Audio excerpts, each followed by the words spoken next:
Subscribe कीजिए BGT news को और प्रेस कीजिए इस बेल आइकन को ताकि आपको मिल सके सहारनपुर की राजनीति से जुड़ी हुई हर वीडियो और न्यूज सबसे पहले।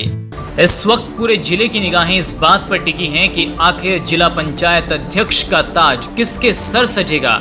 लेकिन अंदर खाने तीसरे मोर्चे के भीतर जारी घमासान ने कई सवाल पैदा कर दिए हैं। पहला सवाल तो ये है कि तीसरा मोर्चा बनाने वाले चौधरी रुद्रसेन और इमरान मसूद ने ये सारा जिम्मा बसपा के सर आखिर क्यों मढ़ दिया है।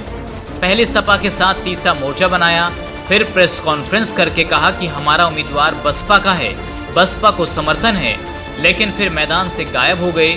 अब जिले में कहीं नजर नहीं आ रहे हैं। लेकिन सवाल ये है कि क्या सपा और कांग्रेस बसपा को वैसा समर्थन दे रही है जैसा कि तय हुआ था।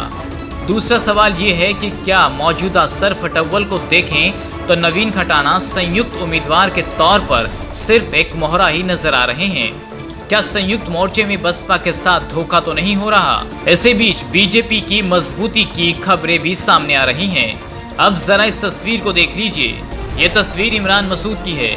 इमरान मसूद तीसरे मोर्चे की बागडोर संभालने वाले सबसे बड़े नेता हैं, लेकिन जिनको इस वक्त जिले में होना चाहिए था वो हिमाचल की वादियों में ऐशो आराम फरमा रहे हैं। दूसरा, समाजवादी पार्टी का रुख बेहद संदेह वाला नजर आ रहा है, क्योंकि चौधरी रुद्रसेन, इमरान मसूद और बसपा नेताओं की प्रेस कॉन्फ्रेंस में नहीं पहुंचे थे। उसके बाद चौधरी रुद्रसेन ने यह कहा कि जिला पंचायत अध्यक्ष को लेकर सपा मीटिंग करेगी, उसके बाद फैसला होगा।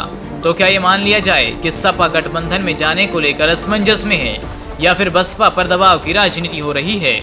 लेकिन सवाल ये है कि पूरा विपक्ष तितर बितर होता हुआ आखिर नजर क्यों आ रहा है और बीजेपी के सामने घुटने क्यों टेके जा रहे हैं। पर्याप्त संख्या बल होने के बावजूद भी विपक्ष को बैकफुट पर क्यों जाना पड़ रहा है। इस सवाल का जवाब तो उन मठाधीशों को देना है जिन्होंने संयुक्त मोर्चे का गठन किया था। हमने जिले के कई बड़े नेताओं से संपर्क साधने की कोशिश की। हर बड़े नेता ने कन्नी काटी और मीडिया से बचता हुआ नजर आया। सब ने कहा कि नेताजी तो बाहर गए हुए हैं। सवाल यह है कि जिले के अंदर बड़ी राजनीति हो रही है और ये नेता जिले से बाहर क्या कर रहे हैं। इस बात से साफ है कि विपक्ष में सब कुछ ठीक ठाक नहीं चल रहा हो, चाहे कुछ भी, लेकिन विपक्ष के लिए ये संकेत बिल्कुल अच्छे नहीं हैं। इस खबर को अगर आप फेसबुक पर देख रहे हैं तो हमारे फेसबुक पेज को लाइक और फॉलो जरूर कीजिए, और अगर आप यूट्यूब पर देख रहे हैं तो हमारे चैनल को यूट्यूब पर जाकर अभी सब्सक्राइब कीजिए।